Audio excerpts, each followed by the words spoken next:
Pakistani actress Haniyeh আমিরের ড্রেসটা দেখে আমার ভীষণ পছন্দ হয়। তখনই ডিসাইড করি এই শাড়িটা কেটে আমি এরকম একটা ড্রেস মেক করব। লাকিলি শাড়ির কালার কম্বিনেশনটা কিন্তু ড্রেসটার সাথে একেবারে মিলে গেছে। প্রথমে আমি শাড়ির আঁচলটা এবং নিচের যে পার্টটা আছে সেটা সেপারেট করে নিয়েছি। এবার আমি প্যাটার্ন অনুযায়ী আমার মেজারমেন্ট অনুযায়ী ড্রেসের কাটিং করছি।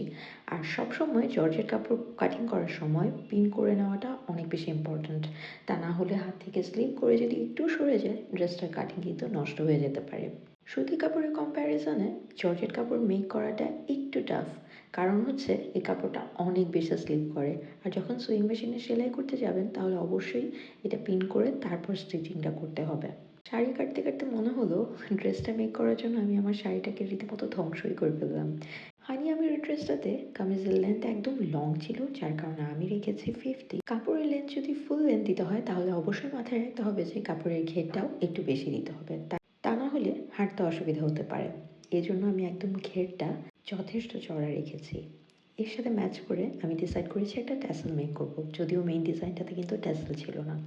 আমি ট্যাসেলটা একটু ডিফারেন্ট ওয়েতে মেক করব, যার কারণে টুকরা কাপড়টা নিয়ে নিয়েছি যেটা শাড়ির কাপড় কাটতে সময় আমি পেয়েছি। আর সাথে ডিজাইন করার জন্য যে লেসার ফ্যাব্রিকটা ছিল ওই ফ্যাব্রিকটা দিয়ে আমি লেফট ওভার ফ্যাব্রিক দিয়ে এই ট্যাসেলটা মেক করেছি। সামটাইমস স্মল ডিটেলস ড্রেসের সৌন্দর্য বাড়িয়ে তুলতে অনেকটা হেল্প করে। আর এই জন্য আমার মনে হয় ট্যাসেলটা খুবই বেটার আইডিয়া ছিল।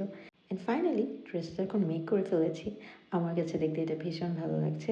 অ্যান্ড এই লুজ ফিটেড হওয়ার কারণে প্যাটার্নটা কিন্তু দেখতে খুবই সুন্দর লাগছিল। একদম পাকিস্তানি স্টাইলের ড্রেসটা মেক করা হয়েছে।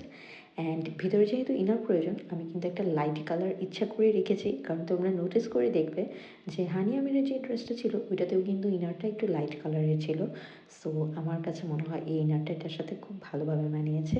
আর এইভাবে আমি আমার শাড়িটাকে তছনছ করে হানি আমিরের ড্রেসটা বানিয়ে ফেললাম। এক্সাইটমেন্টের কারণে একদিনই খুব তাড়াহুড়ো করে আমি ড্রেসটা কমপ্লিট করেছি। Have a wonderful day. By.